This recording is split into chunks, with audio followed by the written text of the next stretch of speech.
แม่นนอนห้องน้ำแล้วมาฮะเป็นได้พักนอนห้องน้ำบ่ได้นอน โอ้ป้าไปนั่งอยู่เตียงพวกมันฮ้อนปะกันไว้เท่าไรก็ลืมละ เท่าไหร่ 3,000บอกว่าเขาละ 8,000เนาะ เฮ้ยเอาแล้วต้องเอาคลิปที่ว่าคุยกันมื้อนั้นมาเบิ่งบ่หรือว่าใดอันนี้ ว่ามันดนเด้ ออกไปสั่งเขาก่อนเราไปกินเอา สั่งเขา บ่กิน บ่เจ็ดอยากได้จิรอป่ะ โดย โอ้ไปสั่งแล้วแหละ ไปก่อนจะคุยกับลุงแก้วท่ะ กู ออกไปอย่าลืมกดติดตามเพื่อเป็นกำลังใจให้ผมด้วยนะครับทุกคนขอบคุณมากๆครับพี่น้องโดยเปิดภาพขึ้นกันสำรวจห้องน้ำอีกเทื่อหนึ่งก่อนพี่น้องเลยแล้วจังจ่ายเงินสร้างแก้วโทโฟหลังคาคักปานโทพี่น้องเลยถือว่าโอเคห้องน้ำเนี่ยถือว่างามพี่น้องเลยเฮ็ดรวดเร็วทันใจแต่ว่าห้างเราเนี่ยยังบ่ทันอันนั่นเด้อพี่น้องเด้อยังบ่ทันได้เอามือเรายังมียังมาเฮ็ดอีกนี่เรารอนั่นบ่พี่น้องเรารอตั้งเฮือนบ่น้อหรือว่าจังใดงบอยู่น้ำไผ่เด้อเฮือนนี่พี่น้องเอ้ยใจก็อยากให้ตั้งก่อนแล้วว่าคำลาจังสิได้โอ้ ปลูกกอไผ่แดนเนาะนี่ปลูกเบิดกอเลยนี่โอ้เดินก็เสียหญ้าแล้วล่ะพี่น้องเอ้ยนี่เฮือนชานโอ้เฮือนชานต้นแล้วได้พี่น้องเอ้ยอยู่ไปนี่แหละอันไหนอ๋ออยู่ไปกับลูกกับเต้าอยู่ไปแบบนี้แหละพี่น้องไอ้เด้ถังนี่แล้วใช้เข่าบ่หรือว่าจังไดแม่นลีนักคึกเต็มปูรูใช้เข่าอีลีโอ้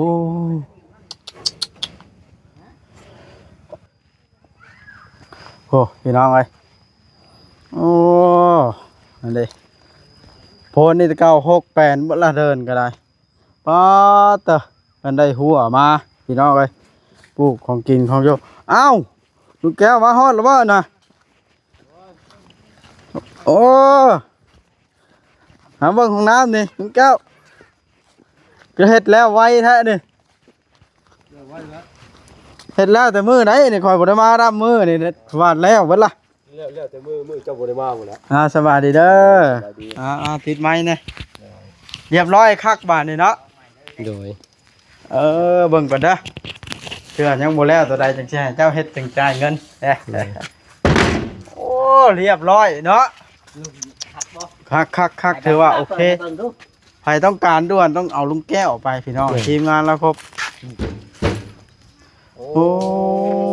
โหน้องแม็กพื้นแห้งแม่นนอนห้องน้ำแล้วมาฮะเป็นได้พักนอนห้องน้ำบ่ได้นอน โอ้ป้าไปนั่งอยู่เตียงพวกมันฮ้อนปะแล้วล่ะเครื่องยังบ่ได้เอามือเนาะลุงยังมื้อใดมาเอาเครื่องนี่หรือรอตั้งเฮือนเลยบ่เป็นมีงบก็ตั้งเฮือนก่อนก็ได้ช่วงนี้ยังบ่ได้มีอันนั่นบ่ยังบ่ได้มีเรียกปานใดบ่บ่ทันมีโอ้คำแบบว่ามีงบแล้วแม่นมาสละเวลามาให้เลยโดยให้ทันก่อนเข้าพรรษาเนาะโอ้นั่งเตียงฮู้ปะมันฮ้อนเด้อพอเพิ่นเข้าพรรษากะหมอจับหมอจันเข้ามาแล้วเจ้าไปยังลุงคือมาอยู่บ้านอันนักเก่งอันนี้ก็มาเฮ็ดงานเฮ็ดงานของน้องหลาน้องสลาเด้รับงานจับรับที่ไหนกันมาเฮ็ดเฮือนบ่ส่งนะบ่โดยเฮือนแม่เราสั่งแป้เพิ่นเฮ็ดท่าอยู่หั่นบ่โดยพอแล้วข่อยมาแวะหาอยู่เฮือนบ่เห็นได้โทรหาบ่าวเวียงชัยผู้ลุงแก้วเพิ่นอยู่ซ้ายว่ะเขามาเฮือนแม่นอยู่พี่เพิ่นว่าเพิ่นไปอยู่บ้านนักเก่งเพิ่นก็เลยโทรหาเจ้าอันเด้อย่าบอกว่ากับหวยเรียบร้อยบาทนี่เนาะเป็นไดราคงราคาตามที่คุยกันไว้บ่หรือว่าจังได๋หรือมีลดมีขึ้นออกดอก ตัวร้ายก็จะออกดอกแล้วเนาะ เอ้ย สบายดีเด้อ อ่า สวัสดี ได้เฮ็ดจักมือก่อนลุง อย่าให้เชื่อ สี่ เท่าไหร่นี่นะ มือที่ 3 มื้อครึ่ง สามมือครึ่งเลยเนาะ 3 มื้อครึ่งว่ะ เอาว่าสี่มือเลยเออ โอ้ยบ่ได้มันสิติดแดงลงหมูแม็กนี่นั่งอยู่ดีๆอย่าขึ้นคอคลิปค่อยติดแดงมาปุ้ยตายแล้ว ตายเลยเนาะ อ่ะ ชูมือเนี่ยแห้งย่านเนาะ แต่ยังอันนั้นอีกยัง ย่านกว่าไม่งอดอีกเนาะ ย่านกว่าหลายล้านเท่าพี่น้อยเพราะว่าบ่แม่นหยังดอกพี่น้อยที่บ่อยากให้เด็กน้อยขึ้นคอหรือว่าขึ้นขี่กันมันเป็นทารุณกรรมแบบใดแบบหนึงแล้วมัน โอ้ย เว้าง่ายๆถ้าถ่ายเห็นเด็กน้อยแล้วแม่นระวังรถคลิปคู่มือนี่เนาะ แม่น พี่น้อยก็คือมื้อนี้ก็คือได้นัดลุงแก้วมาพี่น้องเอ้ยทางเฮาก็สิได้จ่ายเงินค่าสร้างให้เพิ่นนั่นละหลักๆแล้วก็ได้เนาะตามที่ตกลงกันไว้เท่าไหร่ก็ลืมละ เท่าไหร่ 3,000บ่ว่าพุ่นละ เป็ดพัดเนาะ เฮ้ยเอาแล้วต้อง เอาก็ ต้องเอาคลิปที่ว่าคุยกันมื้อนั้นมาเบิ่งบ่หรือว่าใดอันนี้ ว่ามันโดนเด้ ออกไปสั่งเขาก่อนเราคุยกินเรา สั่งเขา บ่จิต บ่เจ็ดอยากได้จิรอบ่ โดย โอ้ไปสั่งแล้วแหละอ่ะ ไปก่อนจะคุยกับลุงแก้วท่ะ กู ออกไปไปก็ตามไปเบิ่งบอกคำลาไปสั่งมันจะรอกัน คือเรียบร้อยบานในห้องน้ำเฮ็ด ตัว อยู่4มื้อเนาะ โดย คือได้ยินว่าไผก็อันเสียมื้อนะลุง โอ้เป็นลูกระเบาทั้งพี่น้องทั้งเมียคือคอยเอิ้นเพิ่นบ่เฒ่าแหละ อือเพิ่นเป็นหยังอะน่ะ กันด้วยโรคประจำตัวของเพิ่นลักษณะเพิ่นเป็นเวทเคยเป็นสักนะเป็นมึนเป็นซาติแล้วล้มตึมลงรถ ประมาณ10กว่านาทีนี่ก็พื้นนะเพิ่นเคยเป็นนะ เอ้าประมาณ10วันนาทีนี่เพิ่น โดย บัดมานี้ได้เป็นหยังจะบ่เพิ่นรอบนี้ รอบนี้เลยมันเพิ่นล้มใส่น้ำแล้วคนบ่เห็น โอ้บ่แม่นเป็นแบบพ่อน้องจ้อยตอนนั้นบ่ล่มใส่น้ำดังจุ่มน้ำแบบนั้นบ่ แม่นลักษณะเดียวเราคล้ายคือกับเป็นความดันขึ้นสูงนี่แหละ จ้ะเสียใจนำเด้อลุงเด้อ โดย โลกอันนี้บ่แม่นแนวให้ไปผู้เดียวไปใช้ก็ต้องมีคนติดตามเนาะ โดย คันไปโคกนี่ได้ ไปโคก็ได้ อันนี้เป็นลักษณะพ่อแม่เขาเพิ่นก็รักษาอยู่แต่ว่าในมือในเกิดเหตุนั้นซึ่งเพิ่นจากนอนแล้วนอนหลับแล้วบ่ฮู้เมื่อลูกไป เออ เพราะว่าลูกติดตามอาการลูกเป็นมาหลายมื้อแล้วยันลูกไปผูก โดย คอตายกับปานนั้นพระ ใน เจ้า ที่สุดก็เป็นไปแบบนั้น ทางครอบครัวเพิ่นก็มีลูกจักคนนะ ก็เพิ่น ครอบครัวคือเอายังบ่ทันได้เกิดลูก เอาสมรสแต่งงานกันเรียบร้อยแล้ว แต่ว่าบ่ทันได้มีลูกเมีย ผู้เสียนะบ่ แม่น จักปีก็ลุง ประมาณ30 ประมาณ30 โดย ผู้เสียนะเนาะ โดย ปาต่อสร้างเป็นอีหลี รุ่นเดียวกันบ่บ่ถึงจักดอก30 30ค่อย34ค่อยกว่าอยู่จังหวะ เนาะ ก็ยังกว่าอยู่จัก2ปี3ปีเนาะอ่า เขาว่าเขาบืนนึกถึง โอ้สร้างเป็นเนาะ โดย แล้วเพิ่นอัน ยัง จักมือเพิ่นเอาไปปลงมาเนี่ย ปรุงมื้อนั้นเลยเด้ เอาไปปลงมื้อนั้นเลย เพราะว่าตามฮิตของประเพณีของบ้านนั่นแม่นตายเขาเอิ้นตายมีแฮงตายไปสิ เออเพิ่นบ่ให้เข้าบ้านอีกลักษณะนี้พังเว้านี่ แม่นบ่ให้เข้าบ้านแล้วหามอ้อมแคมบ้านหามอ้อมรอบบ้าน ไปตามดงตามป่าไปจังบ่ฮอดทางหลวง สร้างเป็นเนาะ ชาได้ลุงเด้อ ภาษาใต้ ชาใต้บ่ แม่น ทาง เป็นบ้านนี่เนาะ จนบ้านเลย ทางพ่อแม่จักสิเฮ็ดแนวใดแล้วแบบนั้นเนาะ โอ้เป็นลม เป็นลมเลยแม่ เป็นลมรักษาลูกบ่กุ้มมันบอกเพิ่นก็ขอโทษนำสะบานเสเมืองอยู่ว่ารักษาลูกบ่กุ้ม อืมอ่ะ โอ้ยใหญ่ เฮ็ดให้นะเพื่อสิเลี้ยงใหญ่ซำนั้นเนาะ เลย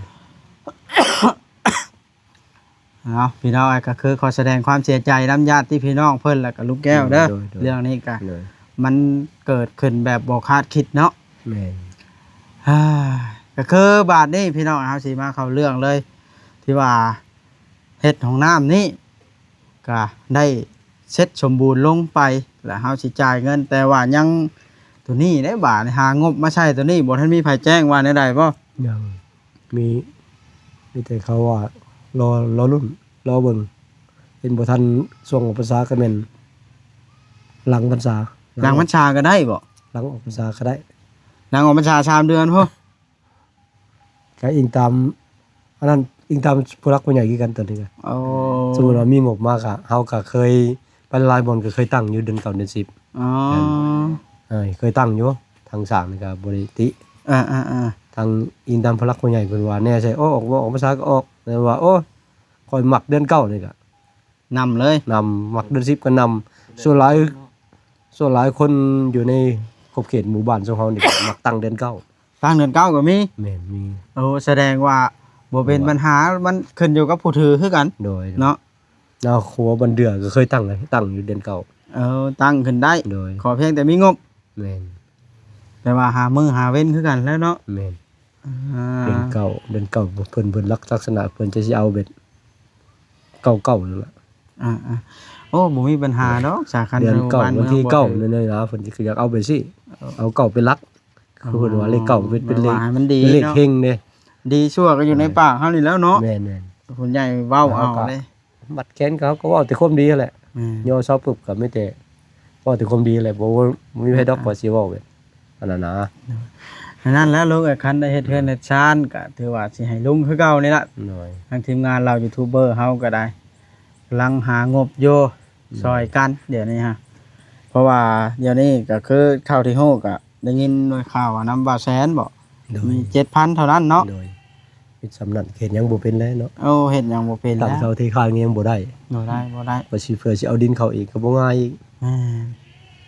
เลยโจก่อนเนาะ โดย ช่วงนี้ลำบากเนาะก็บ่อยากคิดเบาคำลาไปคำใช้นอนหันเล่ร่อนคือเก่าแล้วเนาะลุงเนาะ โดย เออบ่ได้ปันภัยบ่นี่ลุง ก็ให้ลุงน้องแล้ว ยันว่าปันข่อยนะ กันเป็นเจ้าก็ให้ตื่นแล้ว เอางบมาพอดีพี่น้อยตามที่ตกลงกันไว้มื้อนั้นบ่บอสก็ตัวลุงแก้วชื่อว่าลืมแท้จริงบ่บอสก็ชื่อได้อยู่ โดย กำหนดมันมีสำนี้1 2 7,000บ่ 3 4 5 6 7 7,000พอดีเนาะลุงเนาะ 7,200 เย้บ่มี200 7,000หั่นละ น้ำเยาวกันไปเนาะ โดย ก็ถือว่างานช่างนี่ถือว่าอันได้หลายกับบ่ได้หลายเลย โดย ไล่คนงานกับ3มื้อเนาะ3คนเนาะ โดย ประเทศ3 4มื้อเราบ่ถึงฮอดมื้อละพันสมมุติปันกัน แม่ เนาะ แม่น ก็ถือว่าเป็นวิชาเฉพาะตัวของเพิ่นถ้าไผเป็นช่างก็ได้เนาะลุงแก้วเนาะ โดย เอาอันนี้ก็สิมอบให้ลุงแก้วแล้วเด้อเอ้ยพิมพ์เด้ออันนี้เป็นเงินของเอ้ยพิมพ์เพิ่นอยู่สวีเดน โดย เอาลุงแก้วเอาขอบใจลุงเด้อบัดน่ะความลาดจักไปใส่สิมาให้ขอบใจกันเนาะ โดย เฮ็ดห้องน้ำห้องในก็ได้ คนหลับคุจิโร่บ่ นะย่าแล้วจังให้เพิ่นเฮ็ดคลิปขอบใจน้ำลังอีกครั้งก็ได้เนาะ โดยบ่เป็นหยัง ฮะนับเบิ่งได้บ่ครบ นับบ่ มาครบนะครับได้เมื่อฮอดเพิ่นแล้วจังโทรมาบอกบ่ครบเด้อน่ะ 2 3 4 5 6 7 8 เอ้ยมาพันหนึงนะ ไอ้ตึงกว่าเด้อ เอาแถมซะ เออ แถมเด้อลุงเด้อ โดย เอาจังใดก็ขอบใจมีหยังสิ เออ ไปหาอีกเด้อลุงเด้อ โดย 7,000นั่นแหละบ่ อ่า ว่า 7เขาโทรนำล่ะ นี่ หาเวียกพอดีเนาะเอากันชั้นกันนั่นล่ะลุงเอ้ย โดย ขอบใจหลายๆ โดยขอบใจหลายๆเด้อ ขอสิไปเบิ่งเบาคำลาก่อนค่อยก็ได้ว่าสิมาให้เพิ่นขอบคุณลุงแก้วที่เฮ็ดห้องน้ำให้ขอบคุณผู้ใหญ่ก็ไปแล้วว่าเพิ่นสิไปแถวนี้สิดอก ฮัลโหล เด้สบายคำลาก็มาพอดีมาขอบใจผู้ใหญ่เพิ่นอีกเทื่อนึงนี่เฮ็ดห้องน้ำห้องในให้เงินไก่มอบให้ลุงแก้วแล้วนี่เอาไปนั่งพอลงจากขี้คอโอ้ยน้องแม็กนี่เอาเข้าไป เจ้านั้นบอกเขาหลาบ่เห็นเงินเด้อว่าแล้วเขาไปจักนั้นเจ้าได้บ่บ่เลย เอาอีกแล้วเนาะ เอาอีกแล้วอยู่แล้ว เอาบ้านะ อย่ามอง ได้เงินเด้อบอกเขาหลาเด้อ โอเคถือจับเงินแล้ว เอา เอาพนมมือขึ้นขอบใจไปบ่ทันก็ถ่ายดิ ยังแล้ว เฉพาะ จับไหม เฮ้ยเกือบว่าไปชื่อเนาะ บอกไปจนเมื่อยหมด เดี๋ยวบ่ทันถ่าย เออ เล่นวายหั่นล่ะ ใช่หรอได้แล้ว โอ้ยบ่จ่อยตัวกันเนาะ ตัวจอยตัวเอาบาดนี้บ่าวบอสก็ได้มอบเงินบ่าวคำลาก็มาแล้วบ่าวบอสสิ โดย ขอให้พรทางผู้ใหญ่เพิ่นก็เลยสาธุขอให้ทางเอื้อยพิมพ์ อยู่ดีมีแห้งร่ำรวยเด้อเอื้อยเด้อสุขกายสบายใจ โดย ขอบบุญขอบคุณหลายๆที่มอบหน้าที่ภารกิจให้บ่าวบอสเป็นสะพานบุญเด้อเอื้อยสา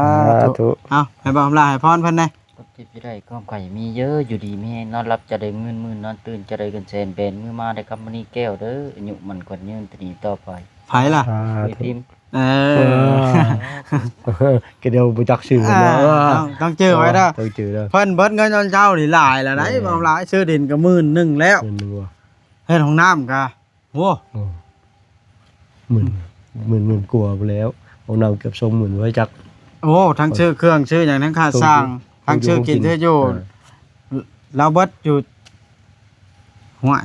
เบิดเป็นพันกว่าเหรียญแล้วนะมาทั้งชื่อกินชื่ออยู่เนาะ แม่น ชื่อดินชื่อหยัง ชื่อดินก็10,000เนาะ แม่น บ่ เบิดห ห ลา ลาย ย นะ 10,000บ่ได้แล้วได้ โอ้ยบ่ได้ชื่อเครื่องยังบ่ได้เท่าได้เครื่องมาได้11ล้าน แม่น เอาสร้างเครื่องเข้ามานะ แม่น แต่ว่าแปลกแต่ดินนี่ได้น้อยเนาะรอบนี้หรือมันล่มเขาใช้ให้น้อย แม่น เนาะ แม่นก็ ถ้าเขาได้หลายนะปกติมันต้องเหลือไว้เทตีนเช้าก่อนคือ ก็พออยู่สำ พออยู่บ่ พอตั้งเสาได้ ตั้งเสาได้พวกหีดพวกแห่เนาะ แม่น เสาเพื่อนคันมีงบเนาะ แม่นหมดอีกปูนครับแต่รับ62บ่ได้จังหมดทรายอะ โอ้ถือว่ายังได้ห ห ลา ลาย ยแล้วยังหลายทราย แห่ทรายเนาะ ทรายยังหลายเพราะว่ามันฝนตกเด้มันเจ็บ เอาบอกคำลาขอบใจลุงแก้วหน่อยว่าจะเอากระดาษเฮ็ดของน้ำให้นะ โดยขอบใจเด้อ เอาขอบใจลุงแก้วบ่วัดกันเด้อมีหยังคอยสิแล่นหาเจ้าอีกเด้อลุงเอาบ้านในคลิปนี้คอยสิจบคลิปก่อนเด้อเด้อเจ้ากับพาไปเวียกเพิ่นโทรนำแล้วเนาะเอาว่าอยู่ดีมีแห้งบ้านนี่ลุงเอ้ยเสียใจน้ำผู้เกิดเหตุก็ได้อ้าว โอเคบ้านนี่พี่น้องเอ้ยคลิปนี้ก็ได้บาทในจ่ายเงินแล้วกับบ่าวคำลากับบ่าวจอยจักสิไปทางใดอันนั้นก็ได้อ้าวบ่าวคำลาจ่ายเงินลุงแก้วแล้วสิไปทางใดอ่ะนะเสียบข้องไปชงเขาลูกชายได้ซะ